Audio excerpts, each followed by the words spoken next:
Good evening, everyone. It's Thursday, August 11th, 2016. I'm Rebecca Paganini. And I'm Marala Kathwari. Welcome to the Local Live. The Mamaroneck School District makes new transportation cuts. City and county officials draw closer to the Battle of Playland. A report on Pokemon Go in Westchester and Rockland alerts parents about sex offenders. The town of Mamaroneck has a new website and other updates coming up. The Westchester County Health Department has a preventative plan to battle the Zika virus. County beaches have great health reviews this year. This and other trending online news in our segment, In the Media. And this week, Frankie and Fanucci's is in the spotlight. The Humane Society of Westchester is live in studio with their furry friends. Stay tuned to find the newest member of your family. Tell us what you think. In person, over the phone, online. Watch and hear yourself on TV. You tell us, we air it.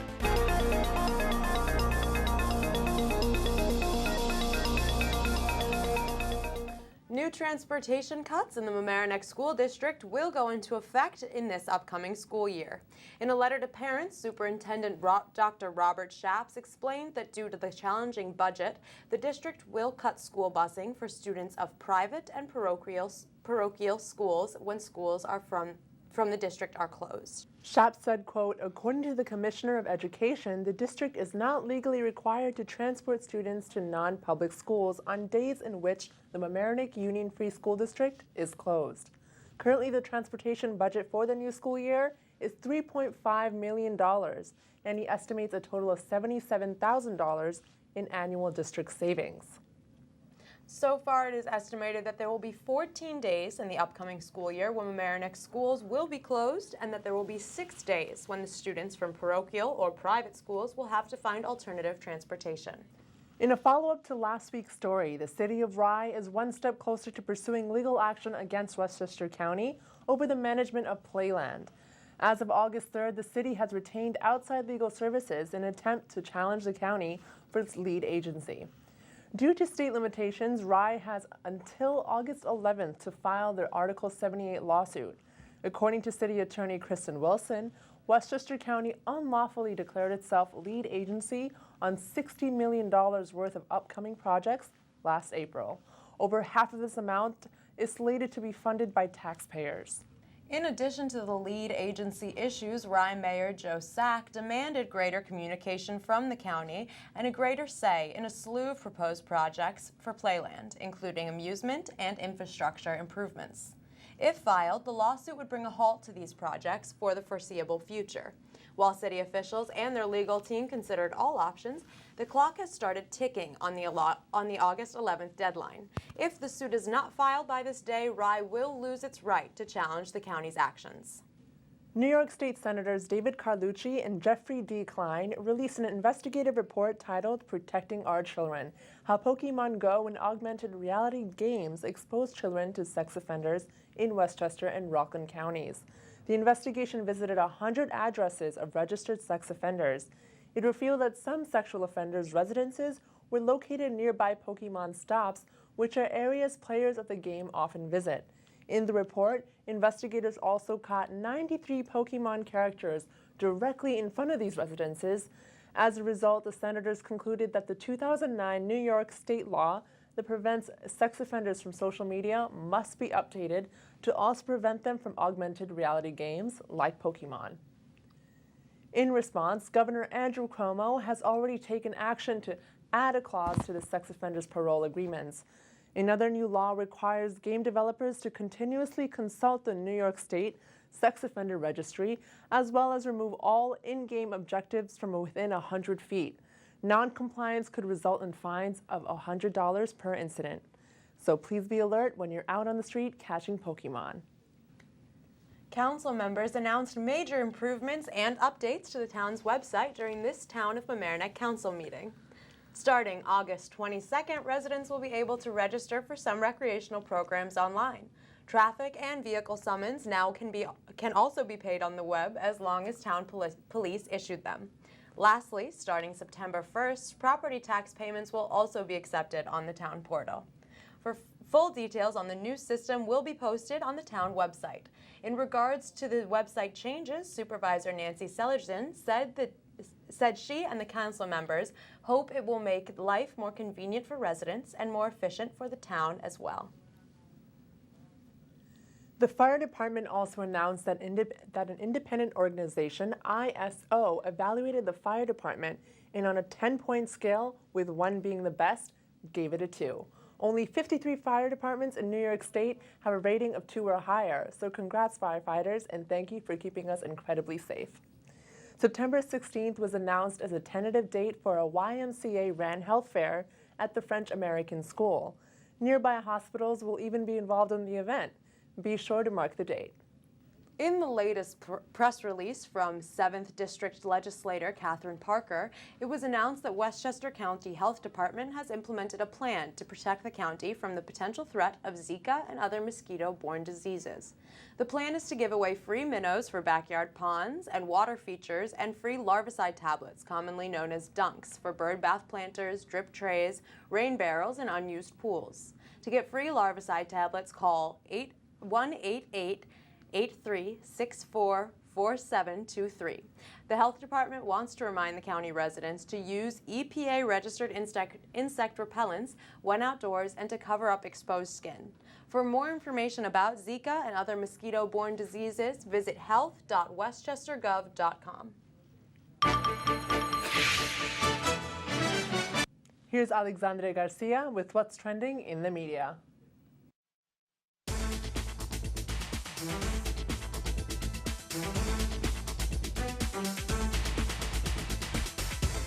At this year's Summer Games in Rio, there will be 30 participants from New York that will be competing.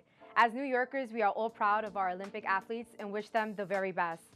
To know the names of each Olympic participant from New York, please visit mamaronekhamlinhub.com. Larchmont is now ranked number 83 on Nisha's 2016 Best Places to Retire in New York list. For more details about other top cities that made the list, please visit patch.com. 79-year-old Manuel Ayala was hit by a stray bullet that took his life while sitting on the street Saturday night. He was shot in the shoulder while sitting on a milk crate in front of a deli around 11:15 p.m. at the corner of 3rd Street and Union Avenue. Police believe that the shot was originally intended for a group of men standing at the same corner. To stay up to date with this case, please visit abc7newyork.com. Also on abc7newyork.com, police in Westchester County have arrested the mother of a 15-month-old girl who was found dead inside her home on Friday. Samia Youssef was in her bedroom in a Mount Vernon apartment on Washington Street around 5:30 a.m. The official cause of death is unknown. Dacia Bartay, the child's mother, was arrested. She is expected to be charged in connection with the toddler's death.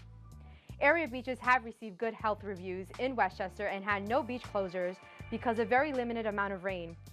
This year's low bacteria levels are because of a dry summer, as well as municipalities' efforts to reduce illegal discharges and contaminated storm water runoff. For more information about the area beaches and its waters, please visit loha.com. Coming up in Mamaroneck is the Harbor Island International Beer Festival that offers locals and residents alike a mix of arts and craft beer. The event that provides a unique experience for people looking for fun things to do will be coming to Mamaroneck on September 24th. To catch up on more details of the festival, please view Rise City Review. From the internet to you, I'm Alexandria Garcia.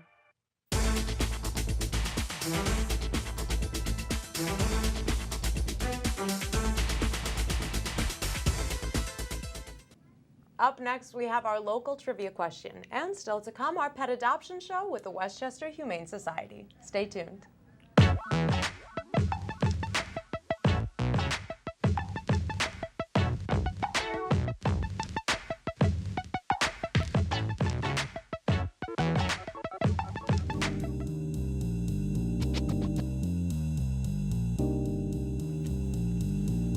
It's raining cats and dogs in the studio tonight, and that's not the weather report. I'm Maura Carlin. And I'm Michael Witch. It's Pet Adoption on the Local Live. You can call us, email, or tweet to adopt your favorite fuzzy. Contact information will be on your screen. We're joined by Melissa Romita and Debbie Whitman. Melissa's on the board of the Humane Society of Westchester, and Debbie is one of its many volunteers. And the ladies have brought along a lot of friends, and we're going to start with Junie. Junie, yes, Junie. it's Junie. You want to tell us a little about Junie, who's just been, I have to say, a perfect guest. Yes, so this is Junie. She's about an 8 or 9 month old puppy that our shelter received from a shelter in Ohio. We got a call that a rescue down there had picked up this dog immediately and seized it because it was in very, very poor condition. The owner had been neglecting it, and she was full of mange and a lot of skin sores. So she was treated until she was well enough to travel, to be cleared for travel to New York. So we got her, I guess, about a month ago.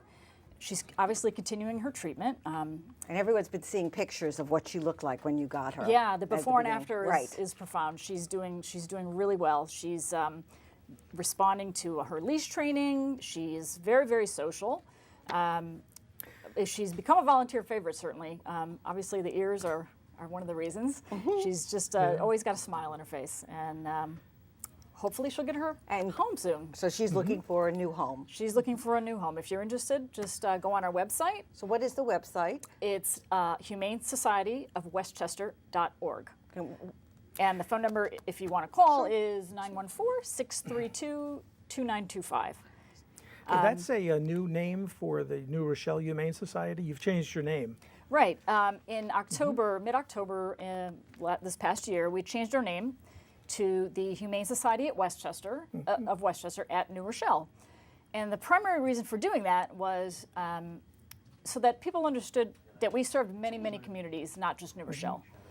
We actually serve as animal control for 19 different towns in southern Westchester. And I don't know each of them by heart, but if you think of one, we probably serve them. Mamaroneck and Larchmont. Mamaroneck, Larchmont, Harrison, New Rhinebeck. Rochelle, Rhinebeck, yeah. And so what that means is whenever an animal is stray or lost or abandoned and somebody reports it or the police find it, it's brought into our shelter, and then we go about the business of trying to locate its owner, hopefully. And if we can't, then we treat them if they need treatment and put them up for adoption. And we hang on to them until we find the right family for them. So it's a no-kill shelter. We're a no-kill shelter, correct. Okay. So anyone who's interested can call you About Miss Junie, yeah. She may just want to stay here the I entire think show. that's right. Well, She likes that little snuggled corner right there. in the corner Yeah, there. we're going to bring out some other animals that Okay. you brought in. Who's next? We have another dog, I think. Well, you can leave her there. Okay. She's that comfortable. Yeah, you can leave her That's there. fine. She can stay, Junie. She's fine. Okay. Who is next? This is Because you mentioned that you get animals that are lost. We told you before there was a funny story when the email blast went out about this Tonight Show. We had put in a picture, or LMC-TV put in a picture of a dog, I think, from your shelter, and received a phone call after saying, "That's my dog. I've been looking for it," which is just. Sometimes that's incredible. all it takes. That's true. And we do try and keep our website updated so that people can look for their animals. We did have recently a story. One of the cats, he's a beautiful ginger cat. He was with us about 18 months. His name was Doc, again, another volunteer favorite, kind of a big meatball cat. He was kind of the Garfield type of cat. He was at our shelter a long time, 18 months, and someone told turns out his owner, that we had an orange cat. She wasn't aware that our shelter existed. She wasn't aware that we had a website. So she went on the website, took a look at Doc's picture, because he was up for adoption, and said, "My gosh, that's my cat." So she called as soon as she saw the picture. We told her to come on down, and she came back and was reunited after 18 months. So another resource if you're looking for an Absolutely. animal that you've lost and loved, or loved and lost. Absolutely. So what we do with our animals when we adopt them out, one of the things that we do is we microchip them. And we have the new owners put their name and contact information on the chip so it's registered to them. But at the very least, our shelter name is always associated with that chip. So that if a dog gets lost and the owner hasn't registered his or her name, we know that the animal will always come back to us, and then we go about the business of trying to locate its owner or Okay, put it up for Debbie, you have adoption. someone new for us. This is Mr. Bosco Jenkins. Long name, he came with it. Who He is came right with that at name, home. really? With that name. Okay. And you know, when people adopt, they're welcome to change the names, and dogs can take to their new names just fine. I did wonder about that because I'd have a harder time with a new name. There's a way to train them for it, and it's really pretty easy. But Whoa, so you know, we're all looking right. at pictures of Yes, what Mr. yes. Bosco Jenkins looked like before. So Bosco's about 7 years old, and he was surrendered by someone that couldn't keep him in the apartment. Okay. But he's wonderful, wonderful with dogs typically, and kids, and loves to ride in the car. When we're riding over here, he's just looking out the window. As you can see, even here, where the rest of us are a little nervous, he's just hanging out and relaxed. How old is he? He's 7. And what kind of family would be good for a 7-year-old dog as opposed to a puppy, or home rather than family? Does it matter? Well, you know, we try and assess the temperament of each of the dogs, regardless of age. You know, a puppy is always going to be a little more energetic. Some people who, you know, want to be more involved in the training and the rearing of a puppy, you know, that's always a good option for them. But, you know, a dog like Mr. Bosco Jenkins is, you know, we call him kind of a jackpot dog. He's the kind of dog that isn't startled by anything too easily. He loves cats, he loves kids, he loves people. And He's very donuts. social, and donuts and pizza, as we noticed. Well house trained, because a lot of people are really Yeah. frightened to get a dog and worry about the house Right. training. And He's just a very easy dog. You know, sometimes we get animals that are a little frightened, you know, not knowing really where they came from sometimes. We have to make sure that, you know, they're not startled by cats, or they're not afraid of, you know, little kids or something like that. So we obviously screen them very carefully and only adopt out an animal you know, to a family that's very well matched to them. Do you need to worry about a dog who's had a rough start in life, shall we say? You know, their emotional issues, Right. and are you able to assess that? Yeah, we actually have, so we have a veterinarian on staff. We also have a trainer on staff, and we have volunteers like Debbie, who is also a dog trainer, who volunteers so much of her time. We all kind of work together and try and assess each dog's temperament. And if we pick up on something that could be a detriment to their getting adopted, we do our best to work on whatever that is.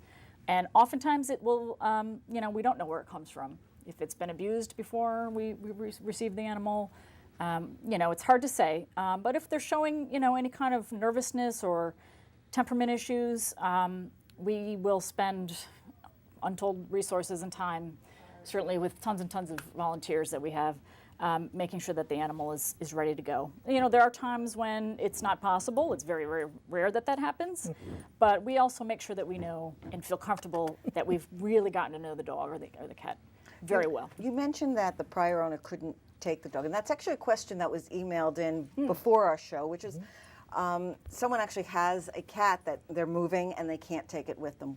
And I gather you hear that. What can you do, and how, can you help them find a new home for it? Sure. Well, what we tell people is, with the case of Mr. Bosco Jenkins, his owner had to move into an apartment. Whether it was economic circumstances, I don't really know. But she moved into an apartment that didn't allow pets. And so she had to surrender him in the hopes that, you know, he would get another home that he deserved. So oftentimes it can be a sad thing. The people don't want to give them up, but they're forced to. Do they call you? They can call our shelter, absolutely, and talk to, yes, hello, and talk to us about what their story is, what the situation is. We will take an animal, certainly we take an animal back that's been adopted from us if somebody, you know, has an issue or changes their mind or moves or whatever. Without question, we take the animal back. If it hasn't been adopted from us, then it's kind of on a space basis, whether or not we have the space to do so. Obviously, we do our best to accommodate everyone. And of course, the towns that we service are the ones that we can take animals from. Do you limit animals to just dogs and cats, or do you accept other animals? No, we can take anything that's have kind of like a couple of rabbits in right We now. we We've can't had have wildlife. birds. Our charter does not include. So 4 legs? birds. 4 legs, but not all 4 legs. Not all. Yeah, there was a We've had pig. some Pig birds. was there. We had a pig for Guinea pigs. couple of weeks. and Yeah, we have ferret guinea once or twice, pigs, right, or no? rats, Yeah. pet rats. Pet rats? That was Those the first must be for a me. little tough sell. You'd be surprised. They are pet They're rat animal. They're enthusiasts. people Really? for. Yeah. Okay. Exactly. Well, I have a question for Debbie. Besides bringing your pets or your animals here on TV, what else do volunteers do? Well, I started off just as I went through the orientation, which is the process, and that allows you to go do all of, like, help make special treats for the dogs, mostly socialize the cats, which is something that the volunteers can always do, which to me just was no work at all. You just sit in the cat room and play with the cats, and then you take some classes, learn to be a dog walker, and they have a couple of different levels. And my job in the world is that I'm a behavior analyst in a school district, and so I now work as one of the trainers. I'm a volunteer trainer, and I work with some of the dogs that are very fearful, because they actually, you would think that the really hyper dogs have a hard time getting adopted, but the fearful dogs, because they tend to shy away when people come near them, and so I work with them during the week to. I have to say that this dog has been sitting here so nicely. Do I get one? Very nicely, while all these little kittens have been meowing. Hello. So, yes, we there's have, lots of things that. So we have some teeny tiny kitties here now. You want to tell us These are about the these? teeny Sorry, ones, Mike. yes. Yeah, there isn't one for That's you. okay. That's okay. Well, I do we love have- animals, but And I want you to know we did get an email. Actually, it was my son wanting to know whether there would be cats here tonight. So he Oh, was very wonderful. Yes. glad that there are. Well, show during your the little warm face months, in the front. we like to call this sort of kitten season. This is when the cats are breeding, and we are overrun often with kittens. These guys are about 4 weeks old. We can, with the help of our wonderful volunteers, we have up to as many as 50 kittens in foster care, because we're running out of, we've run out of space at the shelter, as we are at the moment. So they get fostered. These guys still need some help being fed, either with a syringe or a bottle, and then we kind of teach them how to eat on their own. Is their mother not around? Often we get feral cats who have litters. They're trapped humanely, and the kittens will be born at the shelter, or someone will find a nest of kittens. We try and trap the mother as well, but sometimes that's not possible. So we take the kittens and get them healthy, and when they're old enough, they get adopted out. So, And so how much, I know we have 3 here that will be available for adoption, Mike. When will they be available? well, we typically wait till they're about 8 weeks old to adopt out the kittens. Okay. These guys, like I said, are about 4 weeks. At 8 weeks, they can receive a lion's share of the vaccinations that they need. They're eating on their own. They're litter box trained. They're pretty much ready to go. They would be too young to be spayed or neutered at that point, but what we do is we ask you to bring them back, and we will spay or neuter them So if at the anyone appropriate age. is interested in any of these baby kittens, they should contact you and put in a Absolutely. bid now. Yes, absolutely. We just ask you to come in, take a look around, and submit an application. And we check people's veterinarian references, and we make sure you live in an apartment building, for example, that does accept animals. Because that can Right. be, we don't want to see the animal back Right. at our shelter. And a few other questions about the household, and hopefully you go home with somebody that you. And how many kittens are there from this litter? These Is it are just the 3. 3? I believe these are just the 3. 3? Yeah, we can have as many as 7 or 8. Right. We had 6 Russian blue cats recently. I think the last one just got adopted, or maybe there's one left. So what can people do if they want to volunteer? Oh, okay. What do you well, need them to do? volunteers do an awful lot. I mean, the shelter really couldn't do all the things that it does without its volunteers. As a volunteer, what you want to do is you can call up or go on our website and fill out a volunteer application. We have adult volunteers, anyone who's 18 or older. We have what we call our junior volunteers, and those are kids anywhere from 14 to 17 years old, and they have fewer things that they can do, but still important things. And we also have what we call family volunteers, where a child anywhere from 10 to 13 can come in and volunteer, doing a number of things with a parent, as long as a parent accompanies them. So everybody goes through orientation, and you learn all the things that you can do. Obviously, we love people when they walk dogs and clean up after the dogs. And, there are people who come in and say, it's the morning. I know this is a busy time of day. What can I do? Can I clean out a kennel? Can I do some laundry? There's kind of anything that, people want to do. We're happy to have the help. Sometimes there's administrative things. On Sometimes we your, have people taking photographs. When of I was animals. looking at your website, I noticed that there were a lot of photographs. Sorry, we're laughing. Okay. I know. get some No, it's claws okay. around That's my- okay. I can handle it. There are a lot of photographs of kids, of children from schools. Are they heavily involved in the Humane Society programs?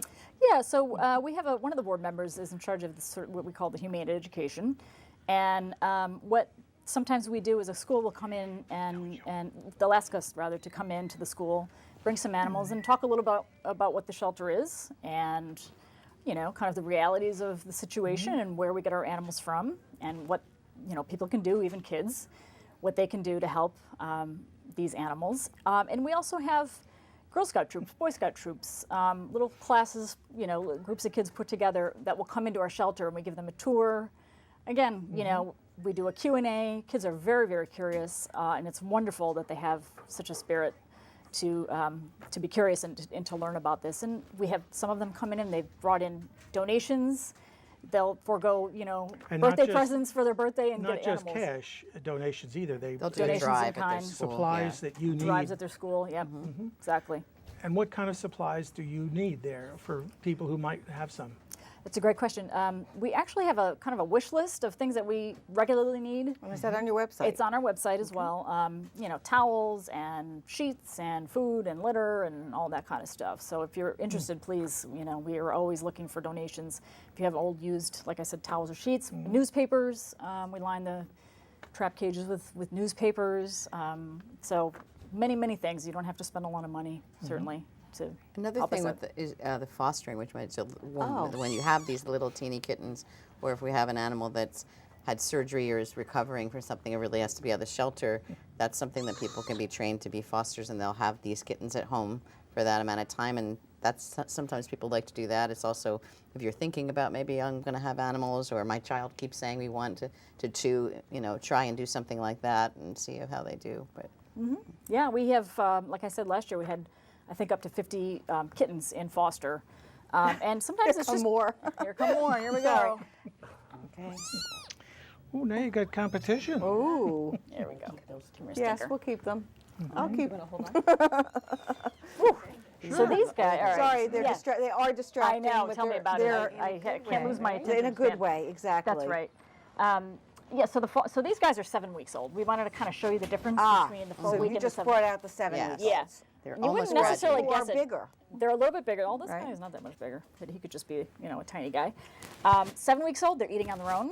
They're litter box trained. Really, at this point, what they need is a home. We typically just a bathroom. If you have a spare bathroom, put in a litter box and some blankets and a bed, and let them kind of romp around, stretch their legs, get used to being in a home. Even if it's just sort of a small bathroom. So we love foster parents foster homes who will do that for us. And how many of those do you have at the home? At the It's Humane part of that Society? 50. At the Humane Oh, now Society? for available. Oh gosh, I don't even know the number. Probably dozens. Dozens is really the best answer I can give you. Okay. Every day. So that if anyone's interested, that you do have cats available right now. lots of cats. Lots of adult cats and lots and lots of kittens. So please come in. And I'm check them told out. that we have a question, but the prompter is backwards, so you could tell that to the control room. We can't read what the question is, and our hands are full. going? Here we go. There is actually, we have a question from Twitter. How do you part with the animals when they're adopted? This is actually a really great question, and I'm happy to answer when people ask me. Getting to spend time with the animals it's special. Obviously, it's a really very, very satisfying thing. Parting with the animals, it's always a little bit difficult, but when you're involved in helping an animal, rear an animal, care for it, look after its needs, and you find that family that comes in. A little girl and her family will come in and they want a kitten, or they want a cat, or they want a dog, and we match them with the right family. It's just magical. It really is. And instead of tears of sadness, it's tears of joy. I mean, it's just so wonderful to see an animal that is going to be loved It's and actually cared very for. exciting. Like for I the thought rest that of his would be a life. big problem for me when Yeah. I Right. started. But it's almost like we've all done our work together That's as a right. group, and you'll see the picture on Facebook sometimes, like, oh look, he's gone on to a better place. That's right. We put on 10 pounds. Yeah. I suspect one of you is going to try to keep Junie, though. I got to talk to my husband about that, but yes, I'm trying. Yeah, what's also nice is some of our community events, we have a lot of our alumni will come back and visit us for our annual dog wash. Or Do the animals remember you? I think some of them do. I think it's Always not just wondered sight, but Yeah. smell. I mean, you would Yeah, know certainly yeah. more than I would. I think they do. Sound of your voice, or the sound of your voice, yeah. and I noticed that with some of the dogs that we get in from transport, you're kind of intercepting them at a very, very difficult and stressful time in their life, and when you can help sort of calm them down and comfort them, I think that they remember you because of that traumatic period, and they're just really grateful. It's satisfying. I hope people volunteer for it. I don't want to let you go before you tell us about your dog walk in October. Yes, thank you. Yes, so Hounds on the Sound it's the Sunday of Columbus Day weekend, and I don't remember the date exactly. So It's the the Humane 8th or 9th. 8th or 9th? Okay. I think it's the 9th. Yeah. 9th? Yeah. Okay.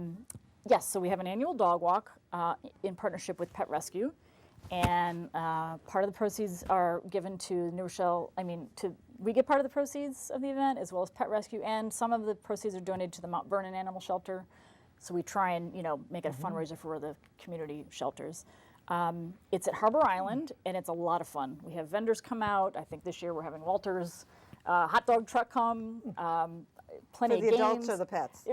Well, I'm sure a few get slipped to the animals. We have balloon artists and face painting, and other little tiny rescues come. There's a woman who runs a kitten rescue called Fur 911, and she comes and brings her little kittens, and many of them are special needs. So any families can come down and meet tons and tons of animals. You can bring your own dog, go on the walk, raise some money for a good cause, and have a nice time. We have another question. Great. Do you provide training for owners of dogs where the dogs have been abused?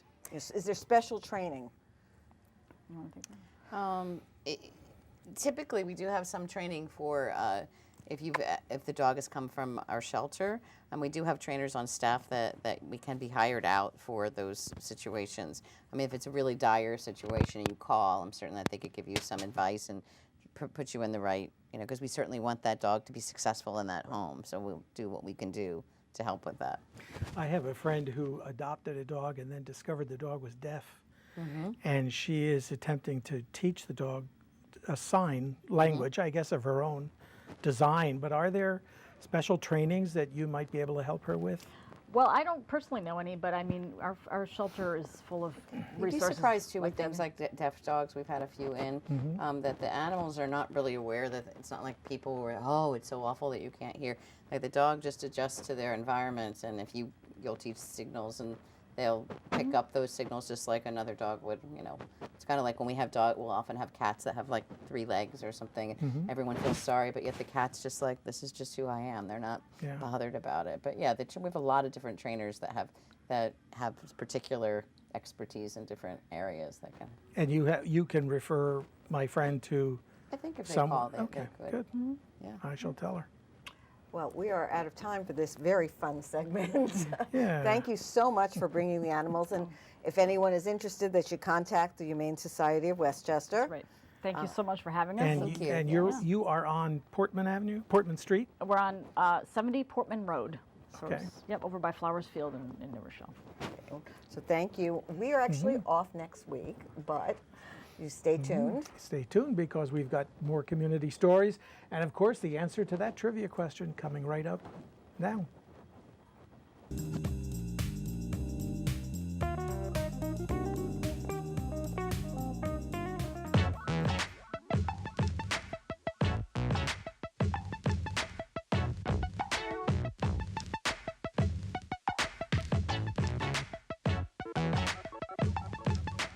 Have you heard about the new Pour Your Own tap room at Frankie and Finucci's? Wait a minute, don't tell me. Here's producer Kevin Vacina with the story. Roll it.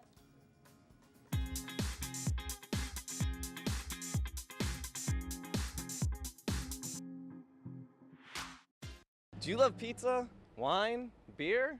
Well, we're at Frankie and Finucci's where they have it all. Let's check it out. For the past 6 years at 301 Mamaroneck Avenue, Frankie and Finucci's has fired up authentic thin-crust handcrafted pizza in an 800-degree traditional wood-burning oven. Owner Brad Nagy tells us what sets this Mamaroneck restaurant apart from others in the area. And our specialty has been handcrafted wood-fired pizza. So we put in a wood-burning oven and do really great thin crust wood-fired pizza. The sausage comes in from Brooklyn, the mozzarella comes in from Brooklyn, crumbled Italian fennel sausage, a little bit of spice to it, and caramelized onions that we cook off in the oven every day. So every pizza is different. Everybody has their preferred style. So we use a very unique blend of flours and create our style of thin crust wood-fired pizza, which is pretty unique. It isn't just the delicious pizza that has Frankie and Finucci's diners coming back for more. This spring, they briefly closed their doors for a renovation that promises to forever change your dining experience. The addition of their new pour-your-own tap room makes this one of the only places in the tri-state area that lets you be the bartender. So we put in a self-pour tap room that we have 32 taps, beer and wine on tap, all pour your own. So basically we give you a card, you touch the card to the screen, you pour whatever you want, and you pay by the ounce when you're done. So what we find is that the real advantage of this is that customers can try and experience lots of different things. If you're in a bar or restaurant and you say, wow, I don't know, you always play it safe because you don't want to buy a whole glass of something you don't know if you're going to enjoy. So we see customers coming in is trying literally 8, 9, 10 different beers and wines and pouring themselves a couple of ounces of each, and they're finding all sorts of unique things that they didn't even know they liked and having a really neat and novel experience with craft beer and wine that you can't get anywhere else. You should definitely try it out. It's an interesting experience. You get to pour your own amounts and try a bunch of beers if you want. And parents, while the new tap room has helped make Frankie and Finucci's part of the village's exciting nightlife, there's no need to worry. This Mamaroneck hotspot remains a great neighborhood restaurant that is fun for the whole family. Frankie and Finucci's gives Westchester an authentic Brooklyn pizzeria and a truly unique craft beer experience. With over 30 types of beer and wine on tap for you to pour, Frankie and Finucci's offers a one-of-a-kind experience you can't get anywhere else in the Hudson Valley. So come on down and pour your own. For LMC's Local Live, I'm Kevin Vacna, signing off. Cheers.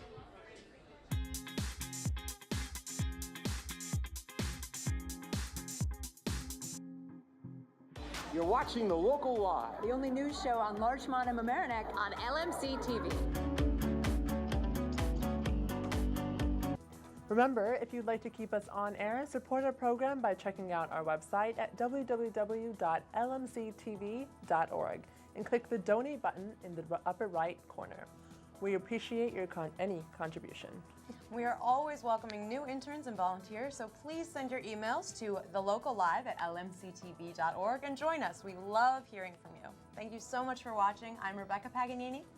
And I'm Ral Kethwari. See you next week for another episode of The Local Live.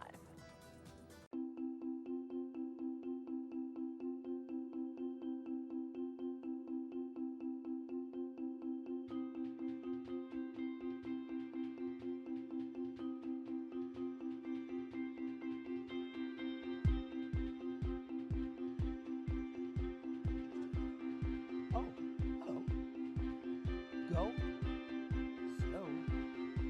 Whoa.